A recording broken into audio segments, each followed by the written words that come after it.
This is the job that you get if you drop out of school.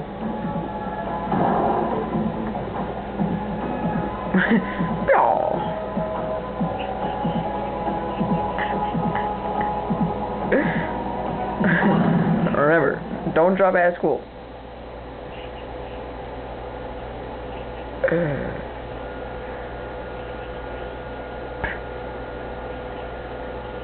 Holy crap.